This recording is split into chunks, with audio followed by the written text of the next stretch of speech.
Every transformation begins not with action, but with awareness. Most people live without ever truly waking up. They breathe, they move, they survive, but they never meet themselves. Iqbal reminds us, the moment you whisper "I am," your real life begins.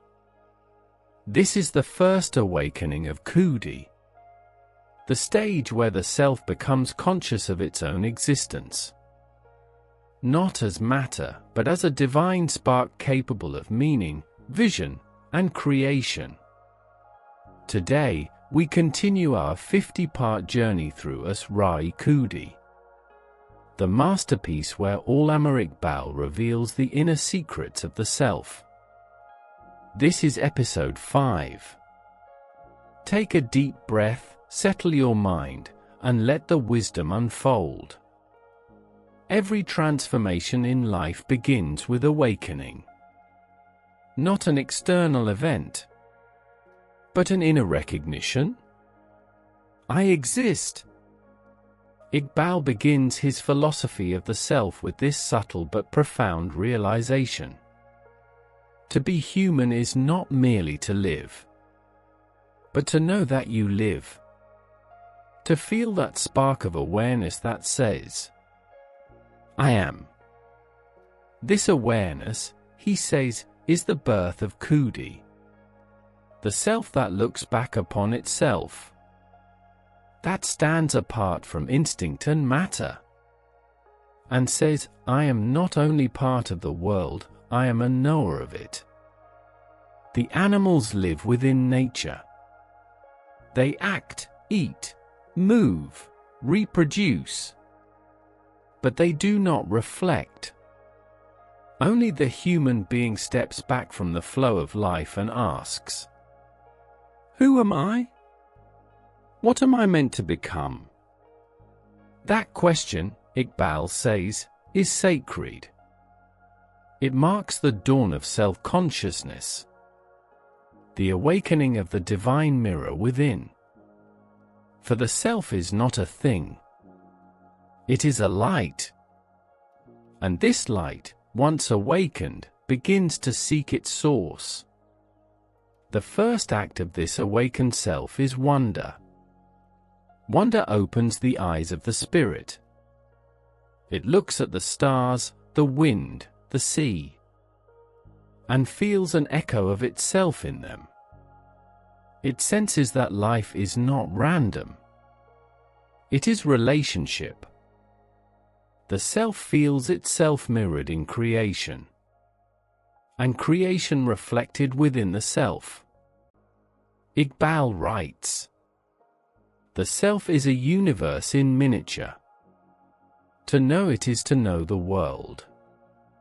In this insight lies both dignity and responsibility. Dignity, because the human being carries within them a spark of the divine. Responsibility, because that spark must be guarded and grown. Self-awareness is not a static realization. It is the beginning of a journey. Once you awaken to the fact that you are, the next question is, what will you become? Awareness without direction becomes anxiety. But awareness guided by purpose becomes creativity. The self begins by knowing itself as distinct, but soon realizes that distinction is not isolation. You are separate from the world, but you are not disconnected from it. The self is like a mirror. It reflects the universe and the divine, but it must be polished through struggle to reveal its clarity. Iqbal calls this polishing self-cultivation. It is the process through which the self learns to see not merely with the eyes of the body, but with the insight of the spirit. He says that awareness grows in stages. The first stage is simple consciousness. awareness of pleasure and pain, of survival and desire. The second is self-consciousness, awareness of one's own being, one's moral and spiritual center. And the third is God consciousness. When the self realizes that its awareness is a reflection of the infinite awareness. But each stage depends on the one before it. Without self-consciousness, God consciousness becomes fantasy. Without self-knowledge, devotion becomes imitation. That is why Iqbal says, "He who knows himself knows his Lord." To awaken, therefore, is to become responsible for your own existence. It means refusing to live by borrowed beliefs, by the shadows of other people's ideas. It means facing the silence within, and discovering the voice that is truly yours. This awakening is not always pleasant. It disturbs comfort, it questions authority. It challenges habit. But without this disturbance, no soul matures. The comfort of ignorance is the sleep of the self. Awareness is its first act of courage. Iqbal invites us to see ourselves as beings in progress. The self is not fixed, it is becoming. To live consciously is to participate in your own creation. The moment you say, "I am," you also whisper, "I must become." And this becoming is endless. For the mirror of the self reflects the infinite. Awareness is not enough. To awaken is only the beginning. To use that awakening is the real task. Iqbal says that when the self becomes conscious of its own being, it stands between two mirrors, one facing the world, and one facing the divine. How it turns determines what it becomes. If the self turns only toward the world, it becomes lost in imitation, a reflection of others' desires and fears. But if it turns toward the divine, it discovers its creative source. It no longer mirrors, it shines. This is the difference between borrowed life and original life, between echo and voice, between reflection and creation. Iqbal reminds us that the self is not meant to remain a mirror. It is meant to become a flame. A mirror shows what is. A flame creates what can be. When the self begins to act from awareness, its light ceases to be passive. It becomes active, intentional, transformative. He writes, "Action is the essence of the self. Knowledge that does not lead to creation is a burden, not light." True knowledge, for Iqbal, is not accumulation of ideas. It is the realization of inner power. It is knowing that you are capable of shaping life. The awakened self stops asking, "Who will guide me?" and begins asking, "What must I create?" But the path from awareness to creativity is not smooth. It passes through the desert of doubt.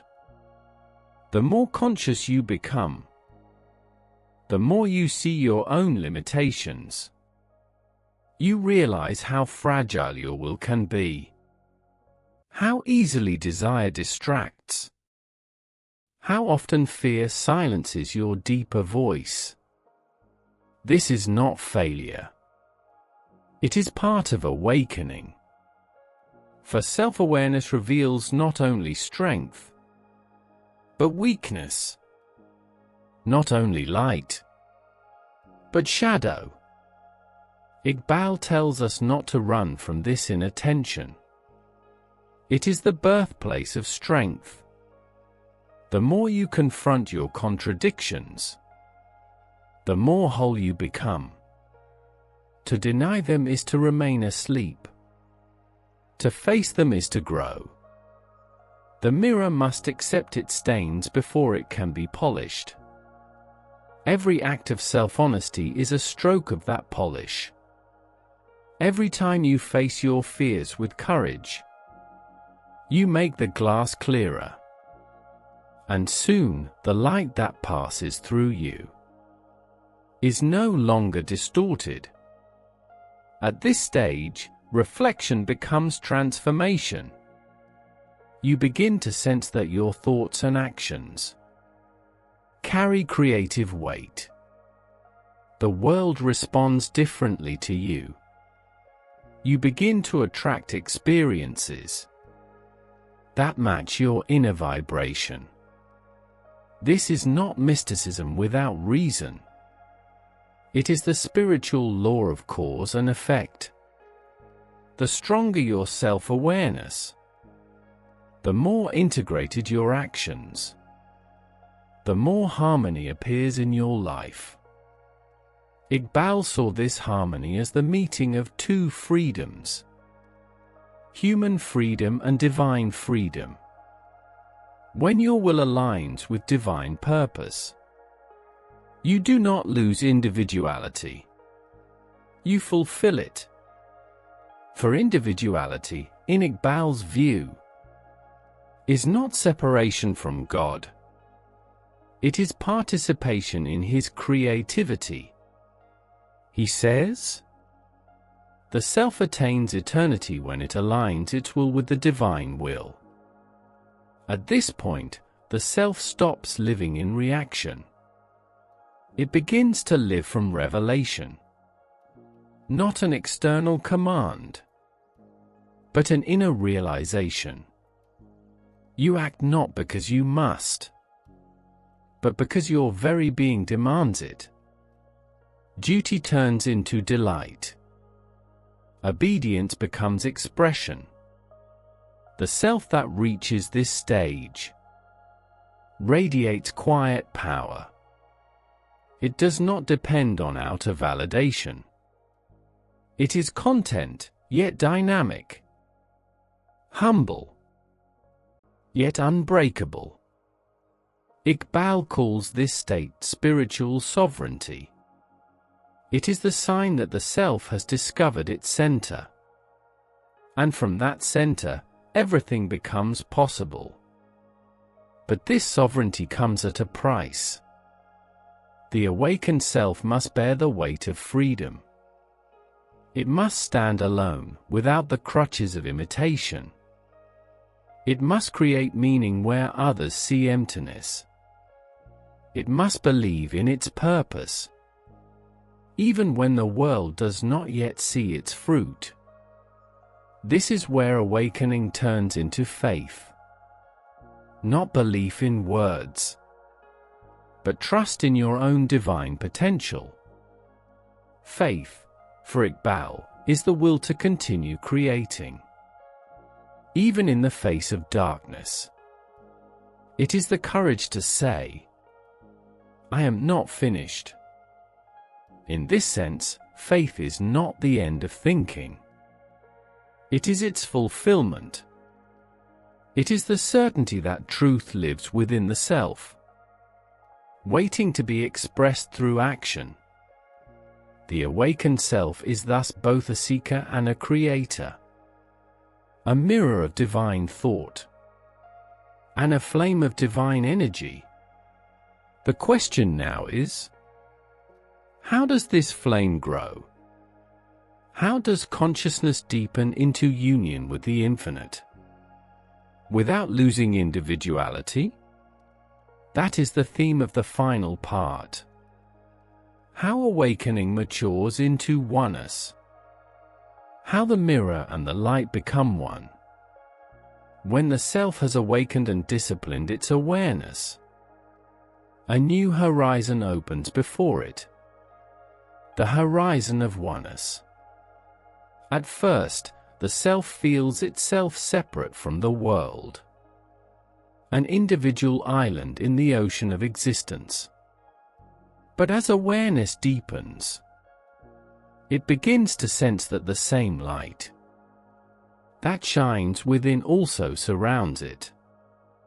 The boundary between self and universe starts to dissolve, not into confusion, but into harmony. Iqbal calls this realization the unity of life, not the loss of individuality, but its fulfillment through connection. He writes, "The self attains perfection not by effacing itself, but by discovering its roots in the infinite." This is a crucial distinction. For many spiritual systems, the goal is to dissolve the self, to merge it entirely into the divine. Iqbal disagreed. He saw the self not as an illusion to be erased, but as a divine trust to be developed. In his vision, the perfect human being does not disappear into God. He stands before God as a conscious, creative, and loving partner in creation. This is why Iqbal says that the end of the journey of the self is not annihilation, but eternity. The self does not vanish, it becomes vast. It discovers that the same creative energy that moves the stars beats within its heart. At this stage, prayer changes its meaning. It is no longer mere petition. It becomes participation. The self no longer begs, it collaborates. Its longing becomes creative dialogue with the eternal. The awakened self realizes that the divine is not distant. It is the reality within all realities, closer than breath, deeper than thought. To live in awareness of this presence is to live in sacred intimacy with existence. Every action becomes worship. Every moment becomes revelation. This unity is not achieved through retreat from the world, but through engagement with it. Iqbal's self is not a hermit in a cave. It is a builder in the marketplace of life.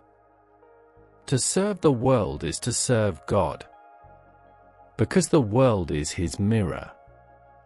He writes, "The true man of faith is he who creates new worlds of thought and action under the gaze of God." The more the self expresses its creative will, the more it experiences this unity. Each act of creation, whether a poem, a just deed, or a gesture of love, is an echo of divine creativity. And through these acts, the self continues to grow toward infinity. Here, individuality and universality no longer conflict, they complete one another. Your unique selfhood becomes your path to the infinite. Just as every wave expresses the ocean without exhausting it, your being expresses the divine without containing it. Iqbal calls this stage Barka, the life that endures through divine nearness. It is the opposite of extinction. It is eternal renewal. In this state, life becomes endless creativity, a dance between human will and divine inspiration. The awakened self lives not in illusion, but in intimacy. It sees the face of God in every experience. the breath of the infinite in every form. It feels itself as a conscious participant in the evolution of the universe. Such a person does not seek escape from the world. They become its meaning. They walk through life like a mirror of light, revealing beauty where others see confusion, order where others see chaos. To awaken fully is to live from the center of the real. You no longer chase shadows of pleasure or fear. You move with the quiet certainty of one who has found their source. And in that awareness, you realize something extraordinary: that your existence itself is a divine act of will. You are not a spectator of life. You are its continuation.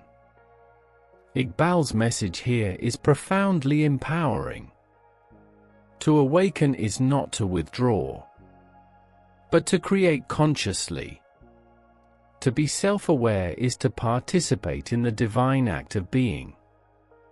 And this participation never ends. It expands endlessly. From knowledge to love, from love to creation, from creation to communion. This is why Iqbal's concept of Khudi is not limited to religion or time. It speaks to every soul that wishes to live deliberately, to turn awareness into action, and action into light. The awakening of self-consciousness is the dawn of divine awareness in man. It is the point where eternity touches time. It is the moment when you no longer live as matter, but as meaning. To awaken, therefore, is to remember who you truly are. Not dust, but divine spark. Not echo, but voice. Not reflection, but flame. And once that flame is lit, no darkness can contain it.